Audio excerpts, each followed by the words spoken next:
Olá, meus cumprimentos a todos, aqui estou eu para mais um vídeo e dessa vez eu vou fazer a leitura de uma prece que ficou conhecida como Prece dos Aflitos ou Prece de Abigail.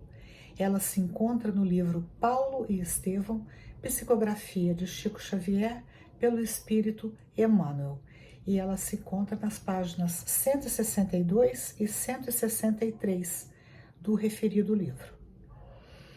Bom, diz a prece: Senhor Deus, Pai dos que choram, dos tristes, dos oprimidos, fortaleza dos vencidos, consolo de toda dor. Embora a miséria amarga dos prantos de nosso erro, deste mundo de desterro, clamamos por vosso amor. Nas aflições do caminho, na noite mais tormentosa, vossa fonte generosa é o bem que não secará. Sois em tudo a luz eterna, da alegria e da bonança, nossa porta de esperança, que nunca se fechará. Quando tudo nos despreza, no mundo da iniquidade, quando vem a tempestade, sobre as flores da ilusão, ó Pai, sois a luz divina, o cântico da certeza, vencendo toda aspereza, vencendo toda aflição. No dia de nossa morte, no abandono ou no tormento, trazei-nos o esquecimento da sombra, da dor, do mal. Que nos últimos instantes sintamos a luz da vida, renovada e redimida, na paz ditosa e imortal. Essa prece foi rezada por Abigail a pedido do seu irmão Gesiel nos seus momentos finais. Abigail e Gesiel eram dois irmãos judeus que viveram na cidade de Corinto, aproximadamente no ano 34-35 da era cristã. Eles vinham de uma família que conhecia profundamente a Torá, muito religiosos. Ocorre que aconteceu na família deles algo que veio a modificar radicalmente a vida de toda a família. A família foi presa, levada ao Sinédrio para julgamento, e lá, porque o pai da Abigail cometeu um crime em função de uma revolta muito grande que ele estava sentindo, porque se sentia perseguido, de fato era, pelo Império Romano. E eles foram então levados a julgamento. Durante o julgamento, o Gesiel quis assumir a culpa, mas acabou que ele também foi condenado à escravidão, enquanto que o pai foi condenado à morte. Foi açoitado, ficou profundamente enfraquecido e veio a falecer no cárcere. O Gesiel também foi encarcerado, mas não foi morto. Ele foi condenado às galeras, que mais ou menos equivalia, né? Pessoa que ia ser escravo nas galeras, um trabalho extremamente penoso, sacrificial.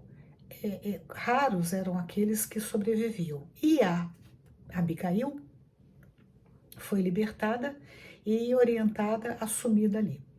Abigail se lembra que conhecia uma família amiga em Corinto e procurou essa família que tinha perdido recentemente o filho.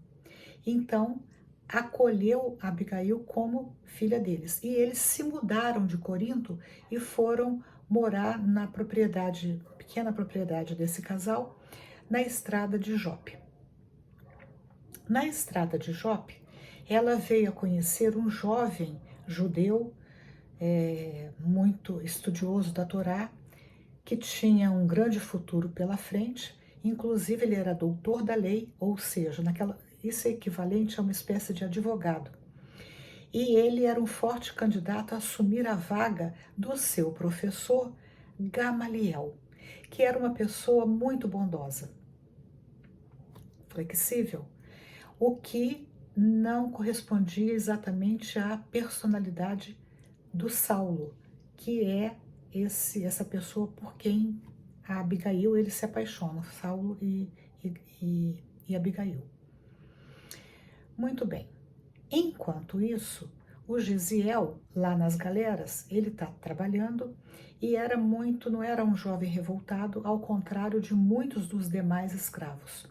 E o comandante, então, daquela embarcação observa o comportamento do Gesiel e indica o Gesiel para cuidar de um romano que embarca e adoece gravemente, com uma doença contagiosa, altamente contagiosa. O Gesiel vai cuidar desse romano e o faz com imenso carinho e dedicação e ajuda na cura desse romano, que fica profundamente grato ao Gesiel e então resolve ajudá-lo. Indica que o Gesiel acaba contraindo a doença, que era contagiosa, e esse jovem, esse outro romano, manda o Gesiel para uma embarcação e sumir, né? Porque ele não tinha autoridade para libertar o Gesiel. Gesiel vai parar numa praia e ali naquela praia ele é encontrado e levado para a Casa do Caminho, que era assim que eram conhecidos os cristãos da época. Esses cristãos atendiam pessoas pobres, doentes, sofredores. Eles acolhem o Gesiel, tratam do Gesiel, que durante o período de convalescença, ele recita trechos dos Salmos, da Torá, e todos ficam impressionados com tanto que aquele jovem rapaz, ele tinha 25 anos, conhecia a lei mosaica. Depois que o Gesiel fica bom, Pedro sugere que ele mude de nome. E ele, então, adota o nome de Estevão, nome grego. E Gesiel se converte ao cristianismo e passa a fazer preleções na Casa do Caminho. Fica conhecido como uma pessoa com o dom da palavra, muito bondosa e que, inclusive, realizava milagres. Enquanto isso, Abigail não desiste de reencontrar o irmão, que ela não sabia o paradeiro. Conhecendo e ficando noiva de Saulo, que era um homem muito bem posto, tinha aproximadamente 30 anos. Na vida, ela pede ajuda para Saulo, para encontrar o seu querido irmão. E Saulo se compromete com isso. Contudo, Saulo começa a ficar muito preocupado com a expansão daquela doutrina da Casa do Caminho, que eles ainda não eram conhecidos como cristãos, eram conhecidos como homens do caminho, porque ele entendia que aquela doutrina era prejudicial ao judaísmo. E ele resolve então que ia exterminar com aquele movimento. Ele fica sabendo de um tal de Estevão, que era o Gesiel, mas ele não sabia que Gesiel e Estevão eram a mesma pessoa. E ele vai, então, na Casa do Caminho e ouve uma preleção do Gesiel. E ele fica impressionado com o quanto aquele jovem conhecia da Torá. Só que, lá pela uma altura da preleção, o Gesiel se revela como cristão. E isso deixa o Saulo muito brabo. E o Saulo, então, depois de terminada a preleção, ele entra em contenda verbal com o Gesiel, que nas suas respostas ele demonstrava uma superioridade aos argumentos de Saulo, embora Saulo também fosse bastante conhecedor da lei mosaica. Bom, enfim, chegou o momento que o Estevão pediu para eles encerrarem aquela discussão que não ia levar a nada, o que deixa o Saulo ainda mais raivoso. Mas nisso entra uma senhora falando que a filha dela estava gravemente doente e o Estevão cura a menina, para exasperação ainda maior do Saulo. Bom, para encurtar a conversa, o Saulo manda o Estevão para o Sinédrio para ele ser julgado como um elemento perigoso para o judaísmo. e ali ele é condenado com a grande cooperação, né, do Saulo à morte por apedrejamento. E é importante aqui fazer um parênteses que o Gamaliel, o rabino, professor, ou seja, professor do Saulo, faz tudo para demover o Saulo dessa decisão, mas foi em vão. O Saulo marca então o apedrejamento e faz questão que a sua amada noiva, Abigail, assista ao que seria o seu primeiro julgamento. Abigail tenta resistir, mas o Saulo fica irredutível e ela então cede com uma condição, que ela iria ao evento, mas só chegaria nos finalmente. E assim foi feito.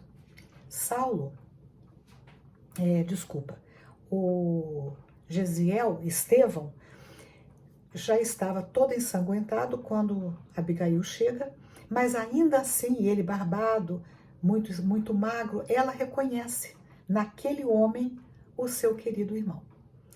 O Saulo então manda retirar o corpo dali, levá-lo para um outro cômodo, e onde Abigail reconhece que de fato aquele era o irmão dela.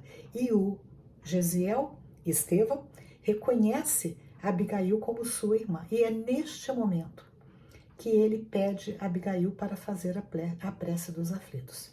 Vocês podem imaginar que essa prece foi feita aos prantos. E o Gesiel / Estevão acaba desencarnando nos braços da Abigail. O Saulo presencia tudo isso, atônito, porque ele vê, né, que o Estevão era o Gesiel, que seria o seu futuro cunhado. Isso deixa o Saulo realmente completamente aturdido. E quando tudo termina, e a Abigail, então, naquele momento de fragilidade, onde ela precisava do apoio do noivo, ele simplesmente fala para ela que estava tudo terminado entre eles. Bom, essa é uma história dramática, tem continuidade, e não vamos nos esquecer que Saulo de Tarso, porque havia nascido em Tarso, por isso o nome, ele é aquele mesmo que na estrada de Damasco se converte também ao cristianismo e adota o nome de Paulo de Tarso. Quem quiser então conhecer, aprofundar essa linda história, embora muito triste e dramática, está no livro Paulo e Estevão. Até o próximo vídeo, se Deus quiser. Se desejarem, se inscrevam no canal e não se esqueçam de dar um joinha e compartilhar. Um grande abraço, até o próximo vídeo.